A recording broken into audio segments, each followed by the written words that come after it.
नमस्कार, मैं प्रवीण गौतम। दोस्तों, एक तरफ अमित शाह के साला शब्द का इस्तेमाल करने पर बीजेपी की भारी फजीहत हो रही है। सोशल मीडिया पर अमित शाह ट्रोल हो गए हैं और इंटरनेशनल लेवल पर वायरल हो गए हैं।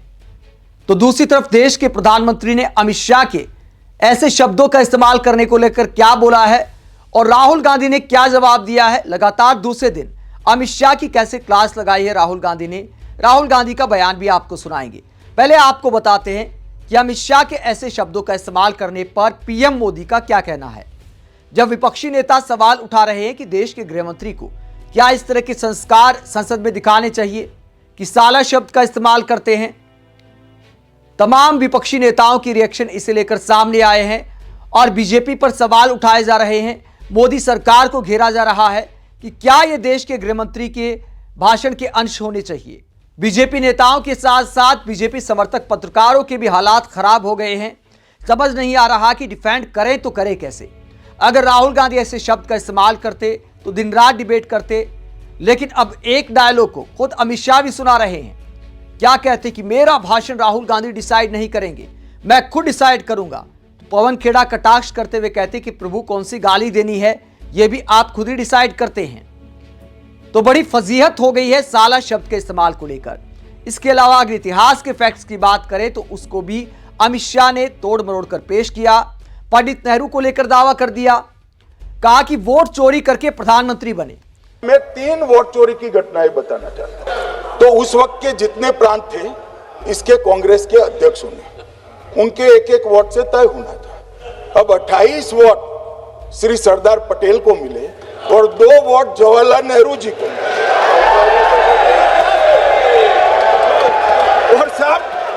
और साहब प्रधानमंत्री जवाहरलाल जी बने।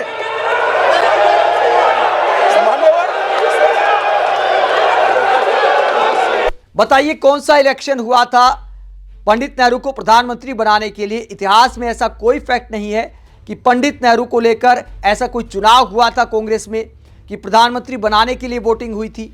जैसे आजकल बीजेपी आलाकमान की तरफ से पर्ची जाती है कि किसको मुख्यमंत्री बनाना है, जैसे भजनलाल शर्मा को बना दिया, चाहे फिर हरियाणा में नायब सिंह सैनी को बना दिया, दिल्ली में रेखा गुप्ता को बना दिया। बताइए कितने विधायक इनके समर्थन में थे। अगर बीजेपी की इस बात को सही भी मान लिया जाए कि कांग्रेस के ज्यादातर राज्यों के नेता सरदार पटेल के पक्ष में थे, उसके बावजूद महात्मा गांधी ने पंडित नेहरू को प्रधानमंत्री बना दिया, तो इसमें वोट चोरी आखिरकार कहां से आ गई।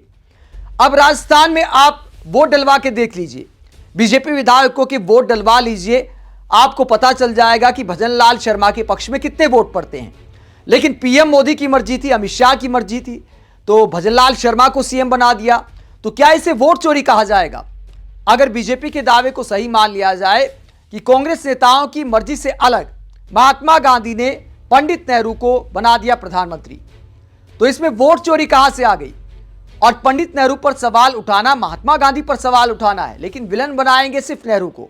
देश के गृहमंत्री ऐसे बचकाना फैक्ट संसद में रखते हैं। उसके बाद सोनिया गांधी पर भी वोट चोरी का आरोप लगा दिया।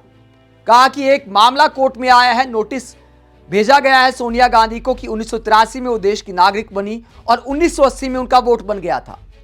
तो क्या सोनिया गांधी ने 1980 के चुनाव में वोट डाला था? 1983 से पहले क्या कभी वोट डाला था?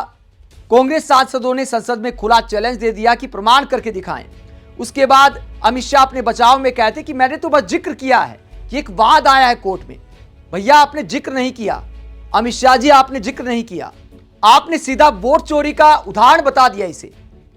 जब वाद कोर्ट में आते ही आप वोट चोरी का उदाहरण बताते हैं तो क्या ये फैक्ट है? कोर्ट में क्या प्रमाणित हो गया? कोर्ट तो एक ऐसी याचिका को पहले खारिज भी कर चुका है। तो जिस बात की कोई साक्ष्य नहीं, कांग्रेस ताल ठोक के कहती है कि सरासर झूठ है, अमित शाह उसे वोट चोरी बता रहे हैं। तो इतिहास के साथ ऐसे तोड़ मरोड़ कर खेल करने वाले अमित शाह के भाषण पर पीएम मोदी क्या कहते हैं? साला शब्द का इस्तेमाल जिस भाषण में किया गया उस भाषण को प्रधानमंत्री बता रहे आउटस्टैंडिंग। मतलब जो राजनीति के एक्सपर्ट हैं वो भले कहते हैं कि भैया प्रियंका गांधी का भाषण सबसे आउटस्टैंडिंग था इस पार्लियामेंट के सत्र में। प्रियंका गांधी के अलावा आम आदमी पार्टी के सांसद संजय सिंह के भाषण की भी खूब तारीफ हुई, लेकिन प्रधानमंत्री के भाषण को बेअसर बताया गया। बहुत सारे राजनीतिक एक्सपर्ट्स ने सोशल मीडिया पर ऐसा लिखा। और गृह मंत्री का भाषण तो अपशब्दों के लिए चर्चा में आया है। अहंकार से भरा हुआ भाषण, इतिहास को तोड़ मोड़ कर दिखाने वाला भाषण और अपशब्दों का इस्तेमाल करने वाला भाषण पीएम मोदी को लगता है आउटस्टैंडिंग। कहते कि क्या आउटस्टैंडिंग स्पीच दी है गृह मंत्री अमित शाह जी ने। आगे पीएम मोदी दावा करते कि अमित शाह ने पूरे फैक्ट के साथ और चुनाव सुधार को लेकर जो भी पहलू है वो सामने रखते हुए शानदार भाषण दिया है और यह भी कहा है कि विपक्ष के झूठ को बेनकाब किया है। खुद अमित शाह संसद में राहुल गांधी के चैलेंज देने पर गुस्सा हो जाते हैं। इतना गुस्सा क्यों आया? अगर इतने ही फैक्ट पर बोल रहे थे तो इस पर भी बता देते कि एक एक फोटो का इस्तेमाल करके 100 वोट कैसे बने हैं। यह भी नहीं बताया गृह मंत्री अमित शाह ने कि बीजेपी कार्यकर्ताओं पर जो आरोप लगे हैं कि एक एक कार्यकर्ता का कई कई जगह वोट है। राहुल गांधी ने इसे लेकर सवाल पूछा, कोई जवाब नहीं मिला।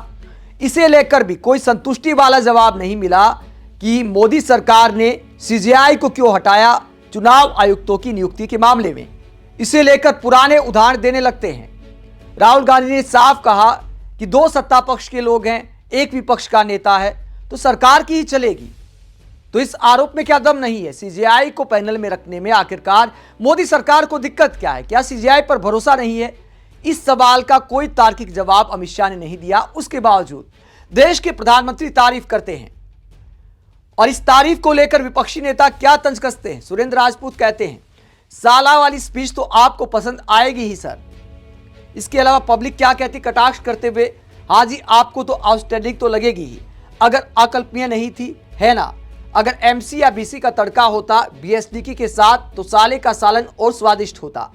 तुकबंदी करते हुए कटाक्ष कर रही है पीएम मोदी के अमित शाह की स्पीच को आउटस्टैंडिंग बताने पर कि जिस भाषण में अपशब्द का इस्तेमाल किया गया, गलत फैक्ट बताए गए और अहंकार से भरा हुआ भाषण था।